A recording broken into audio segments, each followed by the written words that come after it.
Good afternoon, everyone. Hi. Welcome to this session. I have with me here, and bear with me, he's done a lot of things. So I have with me here Kabir Shagaya. He is currently the CEO of Zippy Logistics, a full-service logistics company specializing in providing retail supply chain solutions for fast-moving consumer goods, multinationals, and SMEs in Nigeria. Zippy Logistics has successfully aggregated supplies to the nation's largest retailers, including ShopRite, Game, and many others. His company is focused on exemplifying consolidation, innovation, and efficiency. Kabir was appointed in 2018 by the Nigerian Export Promotion Council, or the NEPC, to pioneer the participation of Nigerian businesses in export and international distribution through his company. He obtained a master's in innovation management and entrepreneurship, was a special advisor to the Lagos State 12 government on climate issues and carbon emissions, and also served as a director of C40 Cities Climate Leadership Group under the Clinton Foundation, where he helped create policies and manage negotiations between the public and private sectors and international organizations. Quite a CV you have there, Kabir. I'm going to pass over to you and welcome. I'm sure it's going to be a very interesting talk. Thank you. Thank you so much. Thanks a lot for that. I think you just saved me a lot of trouble. So I was trying to figure out how I was going to cramp all of that into the first 2 minutes and get back right into the middle of it. It's a pleasure for me to be here. I've been really looking forward to this. It's a shame we couldn't be in South Africa in person, but hopefully next year we'll be able to get that done. So I'll jump right into it. Let me try and share my presentation on my screen. There we go. That's full screen now. Yeah. Hi, everyone. As I said, my name is Kabir Shagaya. I'm currently the managing director, CEO of Zippy Logistics. I'm here to give a presentation today on supply chain as a driver for industrialization. Introductions already been done. This is what I do. This is what I've done. And I guess currently between then and now, I'm also the Director General of the Kwara State Government's Public-Private Partnership Office. So I do a lot of private sector and public sector engagement with the state governments as well for Kwara. We'll start off with this. The light bulb moment that started a $17 million business. Now, Zippy, for me, I've always had one business mantra in all the businesses I've done and everything I've done in life, which is you're only as rich as whose problems you're solving. If you're solving a large organization's problems, you make a large organization's kind of money, and vice versa. So I have a ratio which I use as the size of the problem versus the value of the solution. With supply chain, you realize that the size of the problem in the supply chain industry is that people need to have visibility into their products. I think I was just having a conversation with someone regarding how if you do not plan properly in the logistics industry, you may lose all your margins on your sales. So it's very, very important that you have a proper strategy for your supply chain. So tackling Africa's, particularly Nigeria's fragmented supply chain has been one of our key goals in this industry. FMCG market is where we really try to focus on, but not just the entire FMCG market, specifically the modern trade retailers. So we make sure that all supermarkets in Nigeria have identical stock, because it's very, very important that regardless if you're in Lagos or Abuja or Kaduna or Kano or Enugu or Maiduguri, you should be able to get the same selection of products because these companies want to be in all of these locations. So we at Zippy serve as a backbone to these businesses. Now, this is why this topic is very important to me, because industrialization needs that backbone. The more you create trade routes and the more you create avenues for supply, the more opportunities that these vendors have to get to other locations. So what we've now decided to do is that we've decided to create a situation where they can get to more locations without having to transport these goods themselves or worry about the transportation.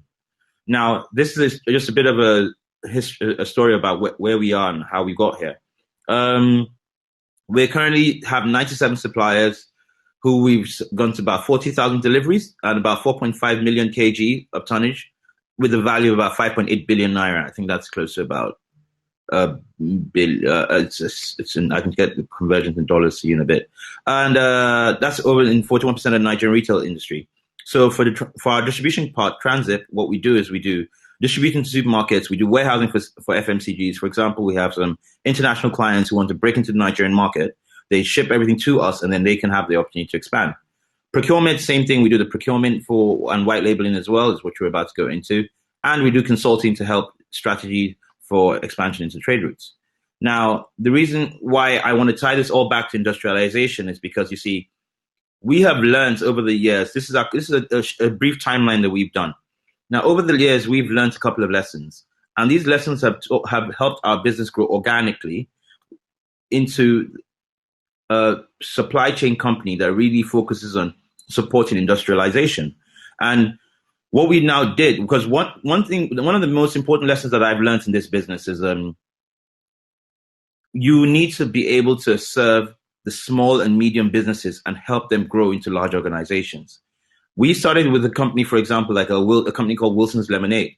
Wilson's Lemonade had like a couple of kiosks and used to sell to a couple of local stores. Now they have a pan-Nigerian delivery network, which is all based on our backbone. Because we have now been able to get them into about 60 to 70 retailers, which they wouldn't normally have access to. Now, how we've done that is by creating these trade routes and telling all of our clients that whenever we go into a new city, here's a new supermarket. We put the supermarket in touch with all the vendors on our platform, and we now start getting a large amount of tonnage and consolidated loads to that location. This now helps these vendors increase their capacity of production, because now the demand for their products are rising, and they now have an avenue to meet this demand. So this is how we have been able to grow our business gradually over the past 7 years. So again, this is just a brief snapshot into how the supply chain industry works. Now, I'm not sure if you can see my cursor, but like the suppliers are the ones who supply to the manufacturers to the warehouse and cross-docking. We play in this space. And then from warehousing and cross-docking, we now go to the distribution centers.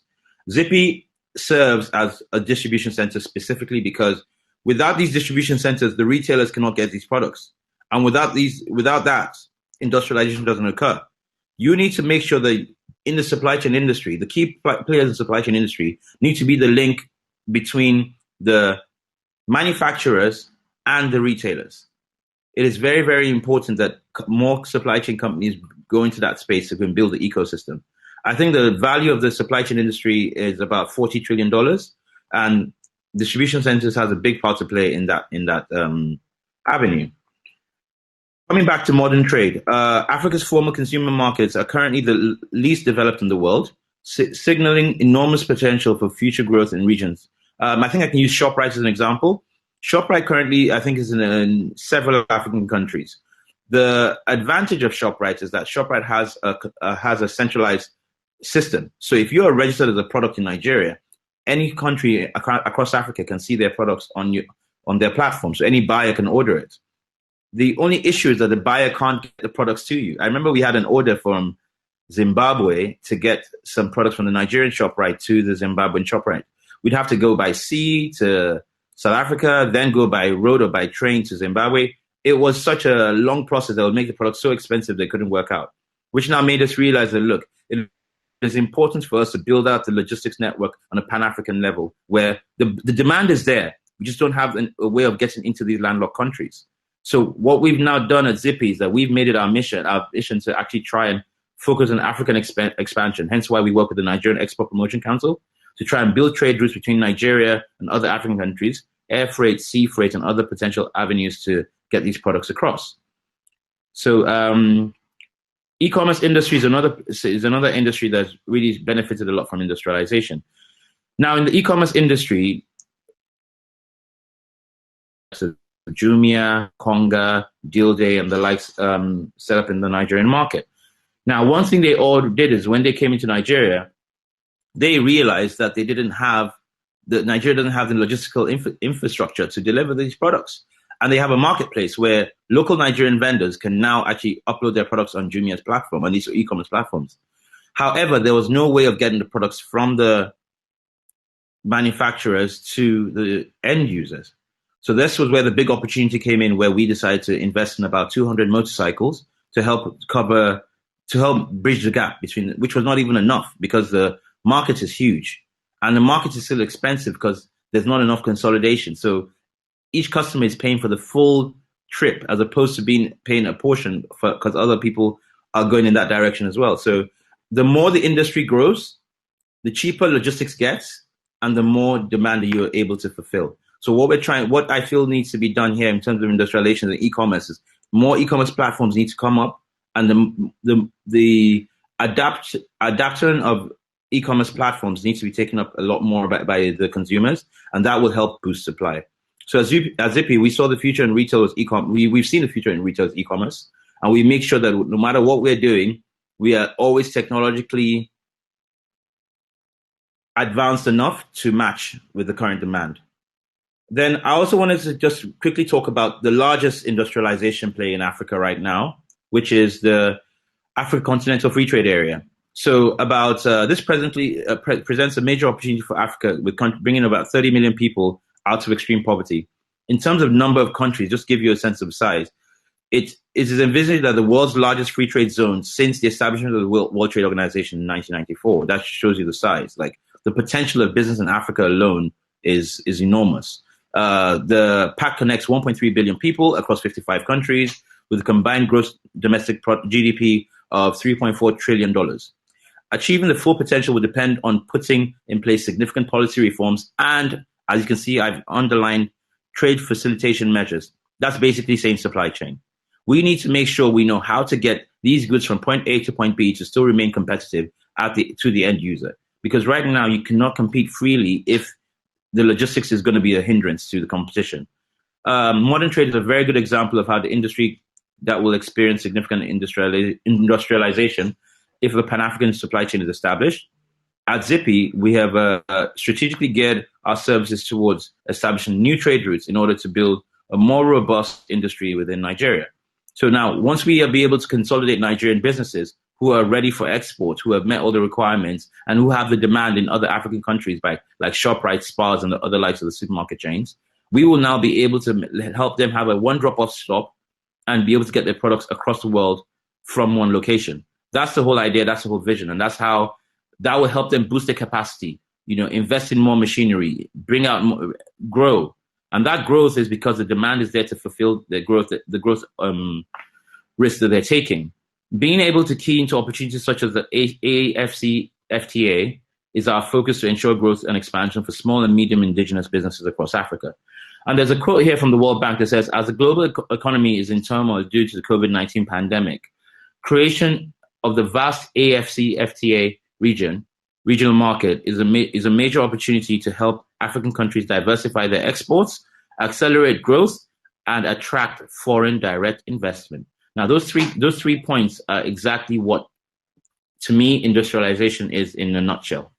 There's a unique opportunity for supply chain leaders to shape the African industrial landscape, and that's what I'm just trying to get across in this presentation.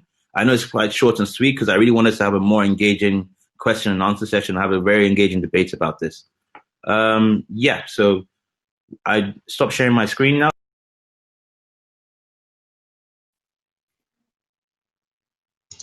I think I have a hand raised here.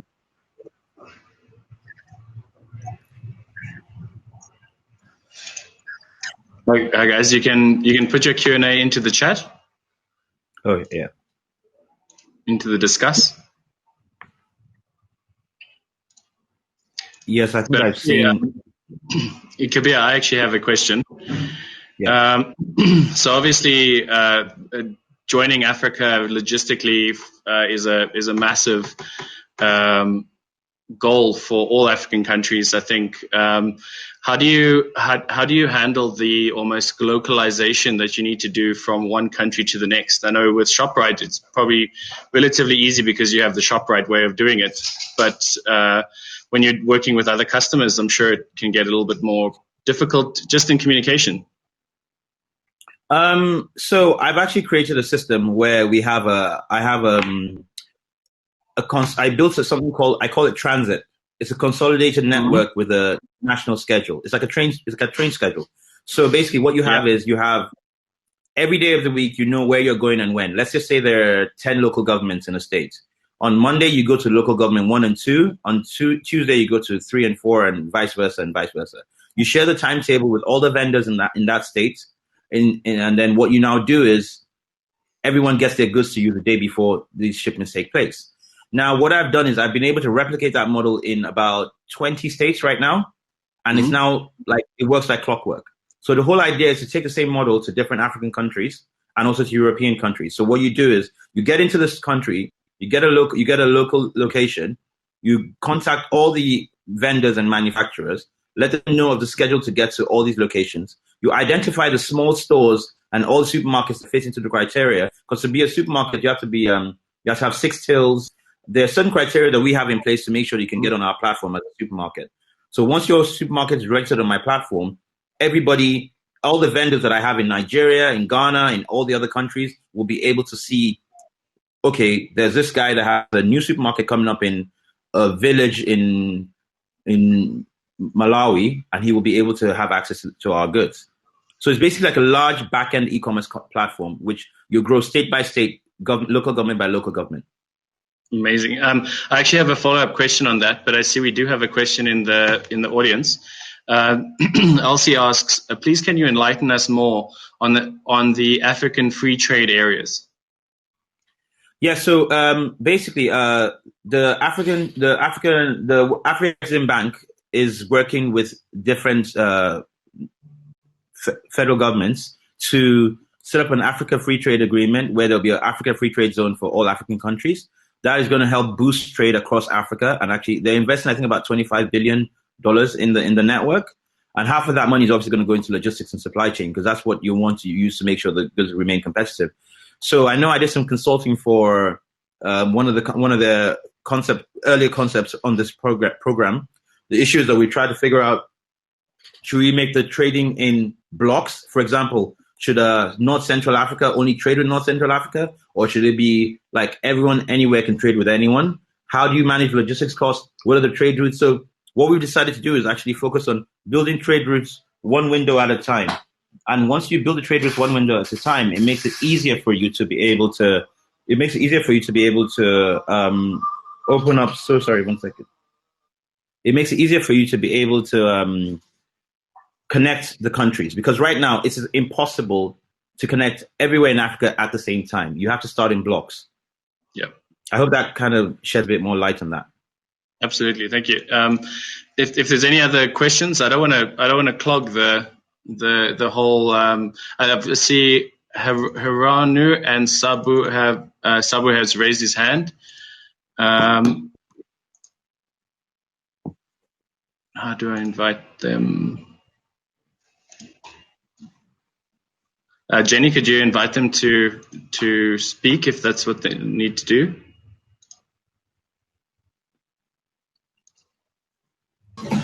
Okay, I've invited them both and we're just waiting for a response in anticipation. So exciting. What are they going to ask? There's another question here from Sarah who's asking, what are the payment terms? Can you see that between manufacturers and retailers?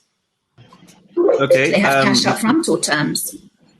So it's terms. Funny enough, it's a very interesting question. If you saw my slide earlier, my company is about to start invoice discounting, where we actually pay the manufacturers upfront while we wait for the money from the retailers. Because sometimes the payment terms are not as favorable for small businesses. They can't handle the cash flow layout. Because one of the issues with industrialization is the more you grow, the more money you need, and your cash flow gets to shrink. So you can't afford to have money out with retailers for business. So what we realized is that in order to help boost industrialization, we're going to create I think we're creating a $1 million fund where we're going to put together a bunch of money for all of our registered manufacturers to be able to have some cash flow in between when the retailers pay them and when they supply. So yeah, it's not up front. It's usually on consignment. Okay. So we've got Elton. Elton's actually accepted the invitation for the questions. So I'm just going to. Okay. Hello. Yeah. I just wish to know: are you involved in logistics of head commodity, particularly cold chain dependent?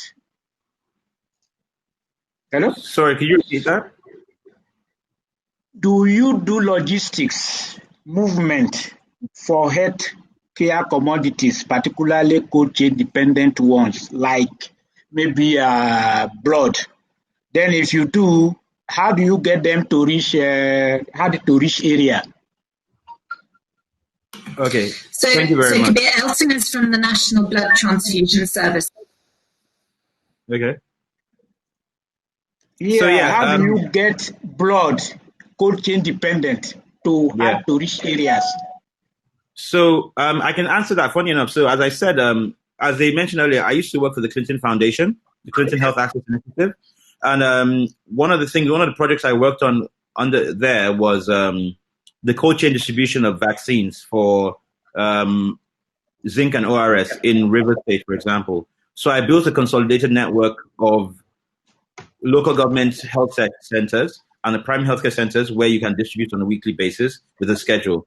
So we haven't done any of it in the last 4 or 5 years, but we had a system in the past that does it. So what I would say should be done is, first of all, you get your state cold chain store where your blood is, which would be like your blood bank, which would be like your main storage.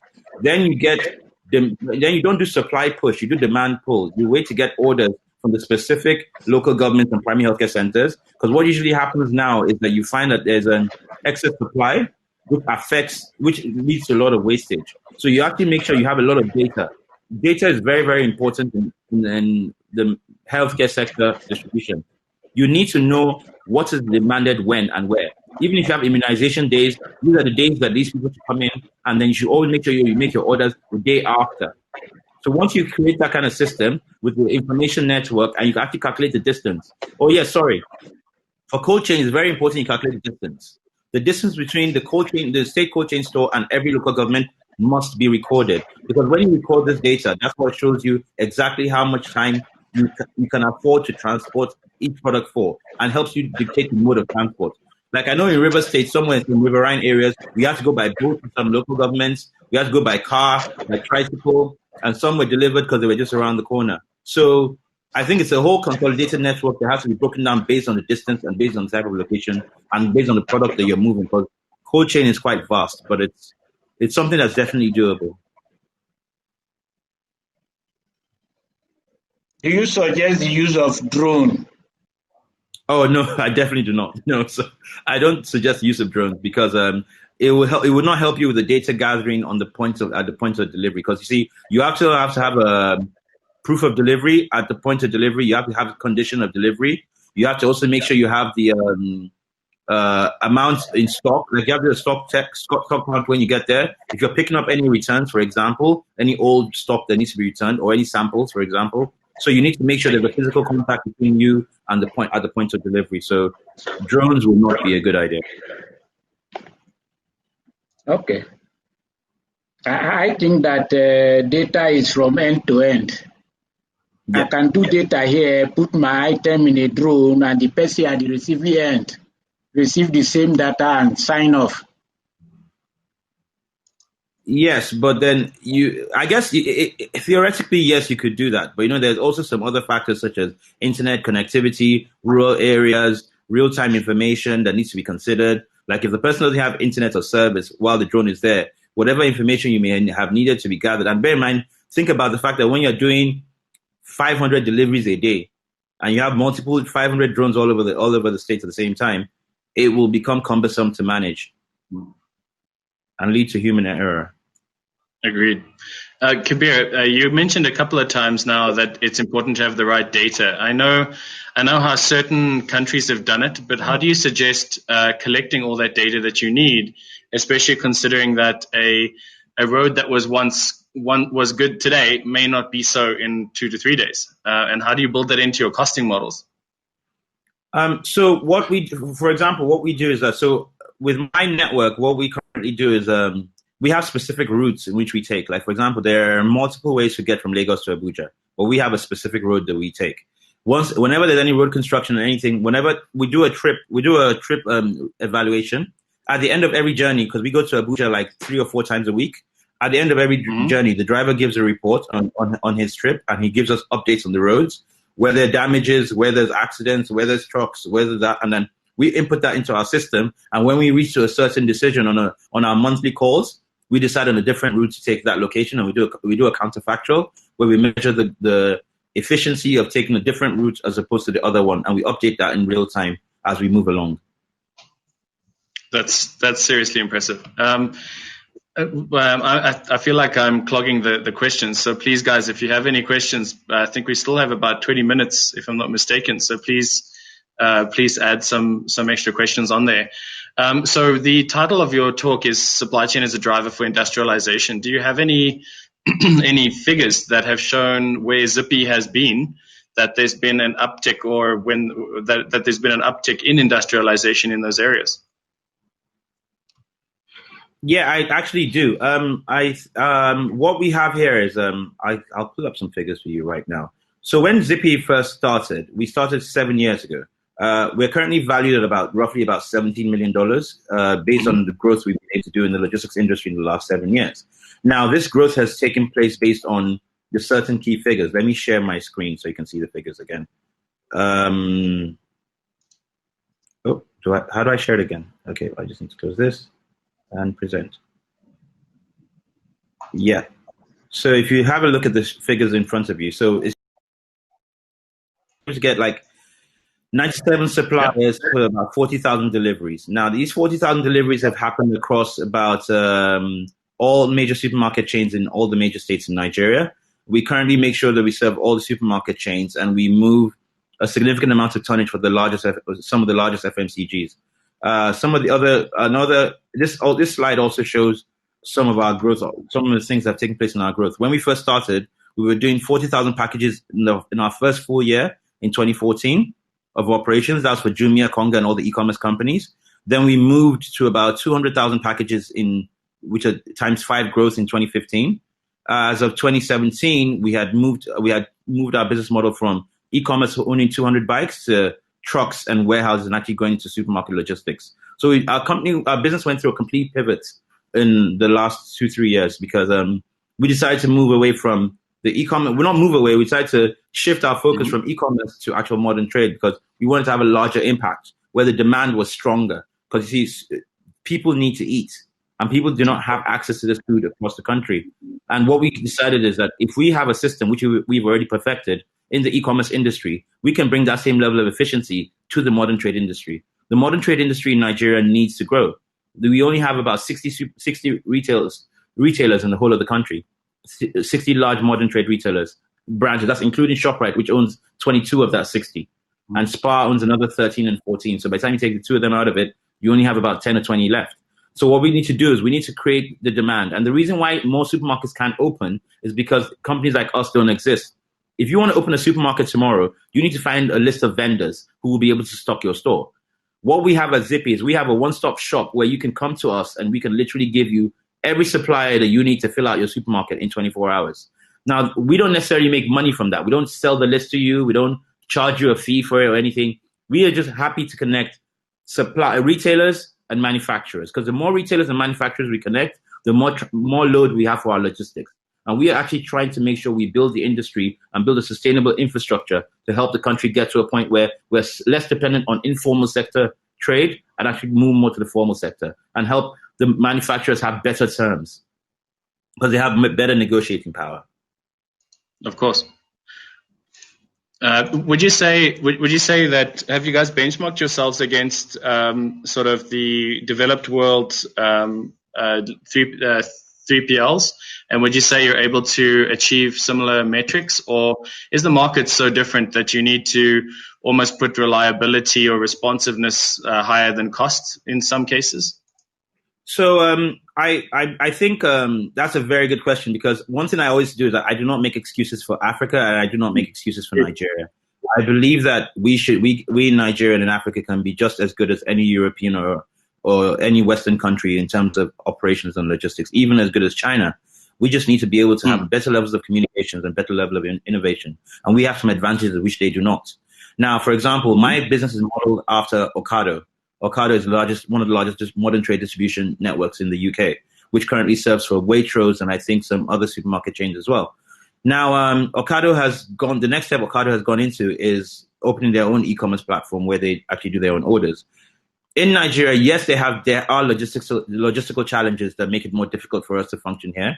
However, I do not think that when I see challenges, I just see opportunities. More opportunities for us to build out the industry and to attract more players, to make it more effective, to attract more foreign direct investment into the industry. For example, I would say there are at least 5 to 20, at least 20,000 trucks that leave Lagos on a daily basis to different parts of the country. That is enough demand for a company to invest in a rail network between Lagos and Abuja. Now, the money that we spend on an average truck from Lagos to Abuja costs about $1,000. If I spend $1,000 on a truck to Abuja 3 times a week, that's $3,000 a week, and you're doing that about what? That's 3 times 6, about $12,000 a month. So I'm spending about $120,000 a year just to go to Abuja. If there was an investor that decided to invest in a rail network between Lagos and Abuja, I would happily buy a couple of carriages on his truck, on his train. So the demand is there, the will is there, the money is there. We just need to make sure that we take full advantage of it. And I think that we can, not only can we compete, we can even surpass European companies that are doing similar things to which we are. I totally agree with you, and I think rail is a sorely underutilized mode of transportation in Africa.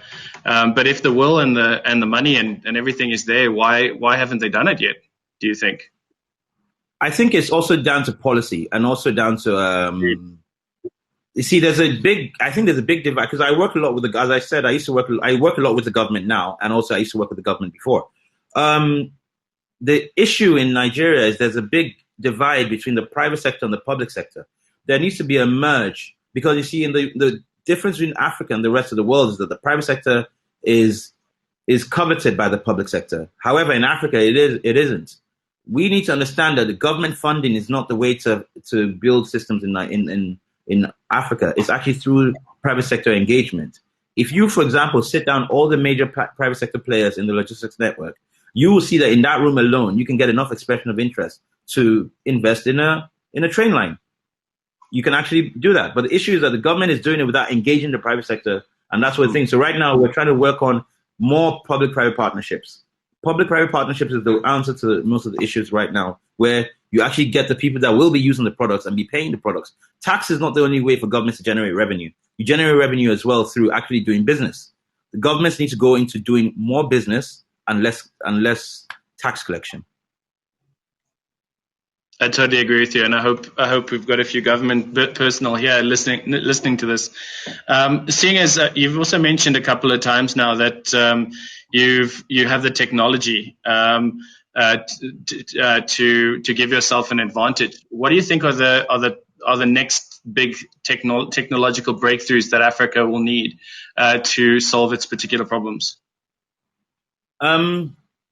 I think it would have to definitely be around blockchain technology.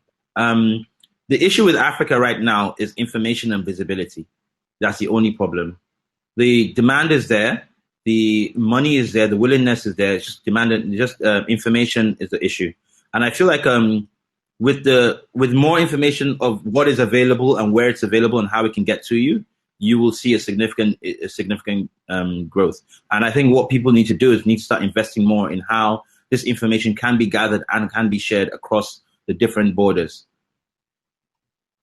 Absolutely agree. And the trust of that information, as I may be giving it away, we spoke about backstage. I have two questions here. How is Zippy's footprint in Africa? So Zippy's footprint in Africa, that's a very interesting question. So we have a good enough footprint, because our footprint is based on ShopRite at the moment. So we help ShopRite consolidate orders for different countries across Africa and help them to get these goods to these countries. So for example, we can order from Europe directly from the manufacturer and drop off the shipment in South Africa, drop off the one for Nigeria and other African countries where ShopRite has the demand for it. So that's what our main footprint now is based around ShopRite and also around the Nigerian Export Promotion Council. We had some major plans this year. However, due to COVID, we've had to slow down the interborder transportation for now. But hopefully by 2021, we look to pick that back up. But we're really, really hoping that we build our footprint in Africa next year, because the whole idea is this. Imagine we have a supplier right now that supplies to 12 Nigerian states. When he brings his goods to my warehouse, he asks me to take it to all the 12 states. The whole idea is that I want that same guy to be able to, or female, sorry, to be able to bring the goods to my warehouse and get the goods to Zimbabwe, to America to Europe to Dubai, wherever he wants to go is the same drop-off location for domestic and international travel. So that's what that's where my dream is. My dream is to make sure it is so seamless for you to do business internationally that it's the same process that you're doing it locally. And that's how you really, really build industrialization. Absolutely. I have two more questions. I see your price per tonnage, but how would you cost nappies versus canned goods where volume is a factor? That's funny enough, I had to drop a client for that. One of the largest nappies clients in Nigeria, because you see, as I said, I'm so happy the slide is up right now is my lessons learned. I'm not going to claim to be a genius in the logistics industry. I never studied anything supply chain. I just pick things up really quickly. So I've always been very, very upfront about my failures and also upfront about my successes. And I always make sure that every failure is an opportunity to learn. When it comes to the nappies versus canned goods example, that's one of the biggest lessons I've actually learned, because you have to learn not to overpromise and underdeliver. And I was I know that it was a very tough decision for us to make to drop this client. We had been chasing a large FMCG for about 9 months just to sign their account. We wanted the account so badly. We thought it was going to put us on the map. We finally got the account. They gave us a tonnage, and we realized after 2 months that we had to drop them off. And it was horrible. It was like a terrible experience, simply because we have a truck. We have a 15-ton truck that takes 15 tons worth of goods, and we charge per kg. If you bring a volumetric client, like a nappy client, into the mix, they take up half the truck and they weigh close to nothing. So because of that, you lose a lot of money, and you can't take anything else, and you have to get a second truck or move a full truck for them, and you lose all the advantage of consolidation whatsoever. So what we've decided to do now is that whenever we're onboarding a client that has volumetric weight, we charge them per carton. And what we do is that we calculate, let's just say your carton weighs, like I know one of my largest clients right now is Multi-Pro Group. They're the makers of Indomie. Indomie is slightly volumetric because it's light, but it's in a big carton. So what we do with Indomie, for example, is let's just say your carton weighs 8 kg. We will get our standard 15-ton truck, which is our largest truck, and we will fill as many cartons of Indomie as we can into the truck in front of the client. Fill the truck to the brim. We calculate that this truck can only take 100 cartons. That means your 8 kg doesn't count anymore. 100 cartons in a 15-ton truck means your thing weighs 15 kg. So now we agree on that with the client before the inception, and we add it to their contract. That whenever we move a carton of Indomie, we charge you not volumetric, not by weight, but by how much can fit into our standard truck. And they find that fair as well, because it works out for them and for us, because if they were not working with us, they would have had to use the standard truck anyway. So they know that this is what they would have normally paid on a normal situation. So, because volumetric sometimes I feel can be a bit mean, and it takes advantage of people's businesses. And we're not here to do that. We're here to help support businesses and make it easier for them to do business, not take advantage of the type of industry which they're into. So we make sure that we pick a fair truck, measure how many of your goods can fit into that truck, and divide that by the amount, divide that by the quantity, and figure out exactly how much we should charge you. Great. Yeah, that's an extremely consumer-friendly way of looking at it as well. So I've got one more question. The question is very similar to the previous one. In which your warehouses, in which countries do you have them? And I think you've answered this to a certain extent. Trucks that go to which countries? Which trucks go to which countries? So all our warehouses are in Nigeria. We have 3 warehouses in Nigeria. We have a main one in Lagos, and we have 2 mini ones in other parts of the country. What we do for when we go to other countries where we're supplying is we're a very asset-light logistics company, because we're trying to make sure that we can adapt to whatever growth spurts we come across. So what we do is that whenever we go into business in another country, we partner with a local firm who has local knowledge on the ground. Because you see, one thing I've learned about this logistics industry is it's all about collaboration. You can't do everything everywhere. You need to make sure you have credible partners in credible regions to make sure that you can be able to grow. So whenever we do business in any of the countries which we go to, we make sure we work with local partners, which are recommended to us by the Nigerian Export Promotion Council or the Nigerian Embassy in these countries. Great. Great, yeah, and that's sort of partially answers my question about localization as well. Always a really good choice to partner with the local organizations, and it's really great to see somebody who's got the win-win attitude in the logistics space. And I totally agree with you on the agility part, especially in COVID, that we need to be as agile as we can at the moment. I do have one more question. An example of sustainable and resilient supply chains. Is that a question? Okay. I think that's a statement. Yes. I think he's saying that your story is an example of resilient and sustainable supply chains. But thank you very much, Kabir. This was incredible talk, extremely interesting, and I'm really glad I got to continue asking my questions from backstage and front stage. But please, everybody, I would request that you answer the poll that's in the polls tab to rate this talk from 5 to 1, 5 being excellent, 1 being expected better. And please also go and visit the booths. There's some really interesting exhibitors here at the SAPIES conference this year. And just because they're virtual doesn't mean you can't go and say hi. Thanks, everyone. Thank you, Kabir. All right, thank you.